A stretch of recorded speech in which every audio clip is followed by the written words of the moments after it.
First of all, thank you so much for doing this. You're welcome. You've had a lot of seasons to get ready for. I imagine that the lead up to the 2020 season will be one that you will never forget for as long as you coach football. There's no question. I've been doing this for 28 years, and nothing even comes close to comparing to what we've been through.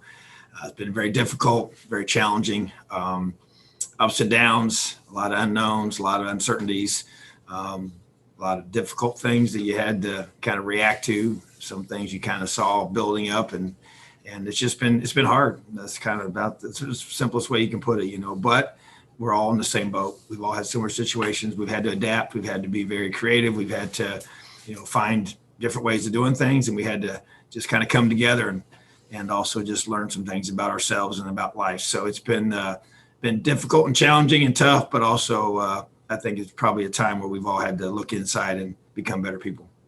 Is there any part of you that can't believe that we're at game week and that you get to prep for another football team to play on Saturday?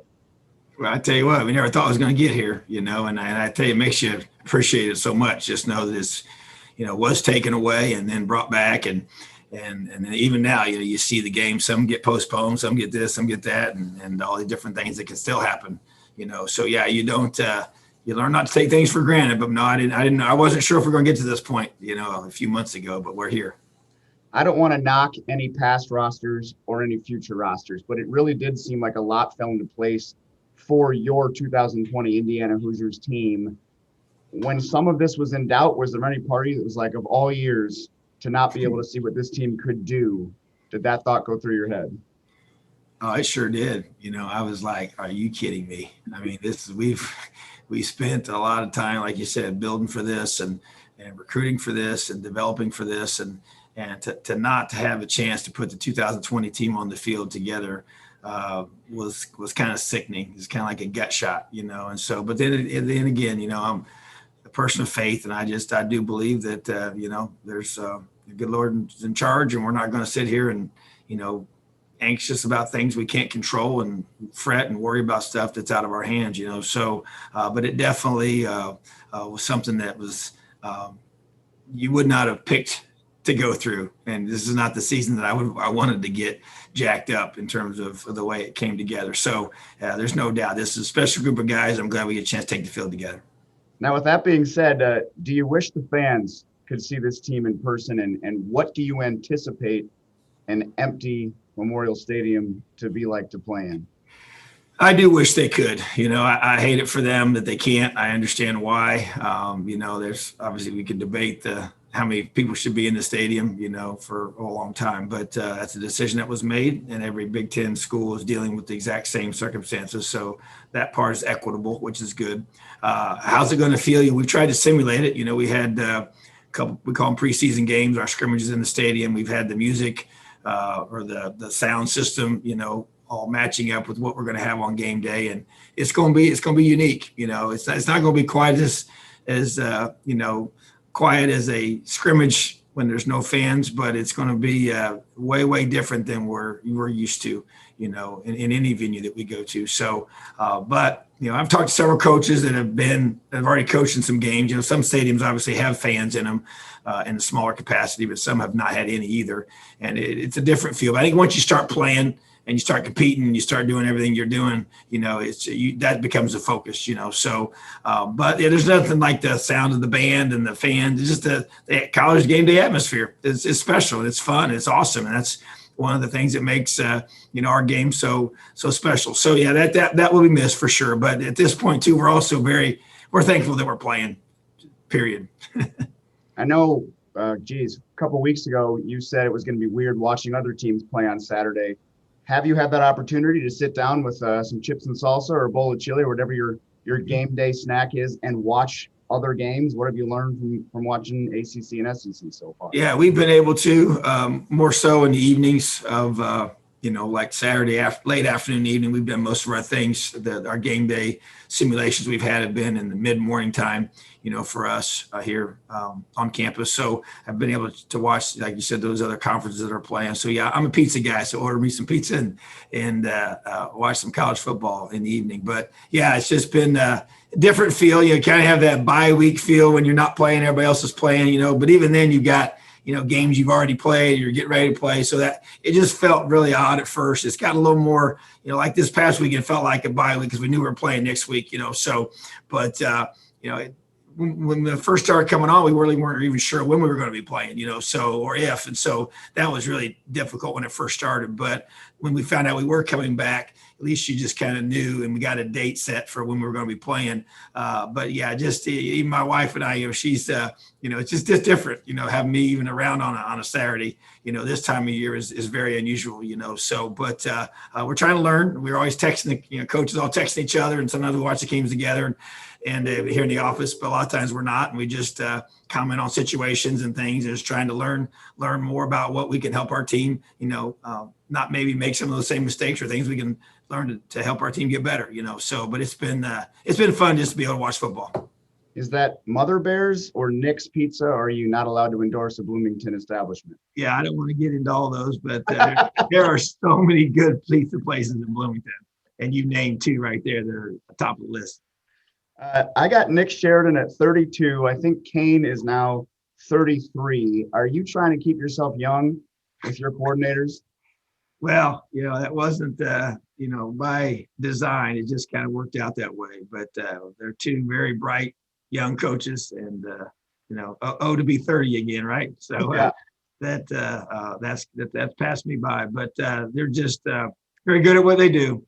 Guys that I know and I trust and I believe in, and they relate well with our players, and they both have extremely talented football minds and extremely intelligent, individuals that are organized and work hard and recruit well and just good football coaches, so I was challenged many years ago to surround yourself with guys that are smart, and that come up with good ideas and good thinkers and can help help your whole program get better, so those are two guys that bring that. But yeah, they're definitely young, and that brings energy and makes us all feel younger when we hang out with young guys. I wanted to ask you about one of the offseason decisions you had to make that wasn't coronavirus related, and it comes down to Peyton Hendershot, who made a mistake. He admitted he made a mistake. You hold yourself to a high standard, your program to a high standard. How difficult was your decision, whether to welcome a guy back, give him a second chance, or send some other message, whether that was kicking him off, suspending him for a year?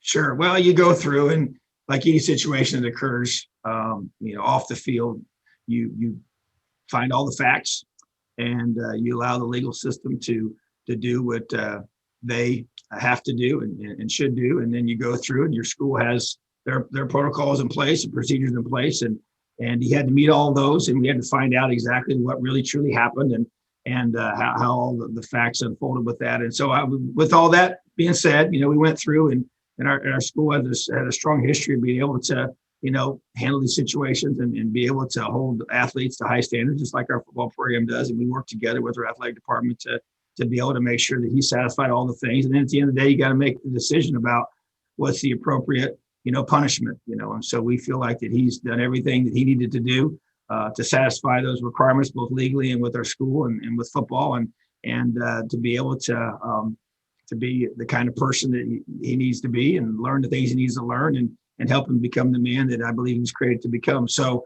that's all part of the process we go through. And so that we feel like he's fulfilled those things, and now he's back with us. He's back. Stevie Scott, Whop Fillier. I mean, it goes on and on and on, but the guy that so many are going to focus on is Michael Penick Jr. He's back. He's healthy. What has been done to keep him on the field, keep him healthy? And I guess, are you a bad luck guy, or there's some guys are injury prone? How does that work? And because Michael certainly has had some what appears to be bad luck.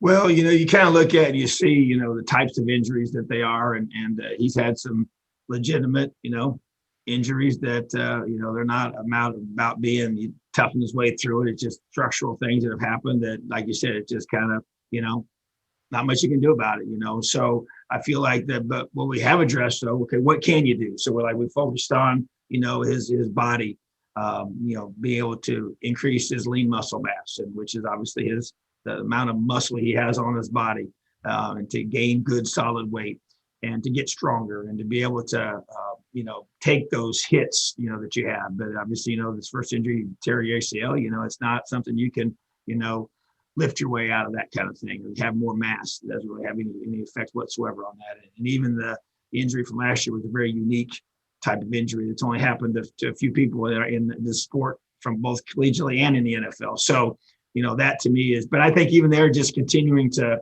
get the bigger, stronger body type, is nothing but a positive, and then just also we talk about just taking care of himself when he's out there and how he, manages the plays and know when to slide and when to do this and when to do that and how to handle that. So we work through all those things as well. And just as you kind of gear things up, but it's like anything else. I mean, the NFL level, you got to protect the quarterback. That's why the rules are the way they are. And some people complain about those rules, but the game changes when the quarterback changes, and it's hard to have a whole 3 or 4 guys that are of equal talent, and so, but we're excited about our quarterback room, and Jack Taylor's done a tremendous job of really working hard and has had a great camp, which is great. And Dexter Williams is our freshman quarterback that came here mid-year and got a chance to start learning everything, So, but we want to keep Michael healthy, and there's a lot of things we've done to help to that end, because there's no question that he's special and he's got weapons around him for sure, as you've already mentioned.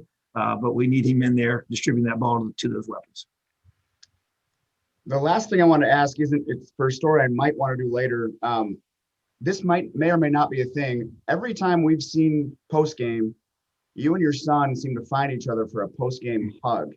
Is that a thing? Like, is that a planned thing, or do we just seem to witness that happen organically? Oh yeah, definitely not planned, but we love each other, and we know that this is a special time, just to be able to be together. It's not easy being a coach's kid. And he's had, even, playing for your dad. I did it myself at the high school level, and it's tough. There's a lot of things you have to, the locker room's hard, and just the whole dynamic is hard, but what a special time. And he knows how hard I work, and he cares a bunch. And it's, so every win's a big win. And he's, I think he comes and finds me, because I'm always kind of a lot of things going on at the end of the game. But we've had some special embraces for sure, and hope to have many, many more. How's he doing recovery-wise? Yeah, he's doing good. He tore his rotator cuff in his labrum, which was a 6-month recovery, a very serious injury. And so, but I think this actually, the delay has helped, him to be able to get fully back. And so he's gotten fully released, and is probably, he actually went into the year last season with a torn labrum in his other shoulder. So he had that surgery from a year ago. So he's had 2 years in a row of that. So this is probably the healthiest he's been in the last couple of years. So I'm excited for him for that, because we're going to need everybody this season, that's for sure. But no, we're excited for him to get back, and really blessed to have this time together. All right. You made it to game week. Thanks for doing this, and good luck against Penn State. Appreciate that so much. Have a great day. Elio.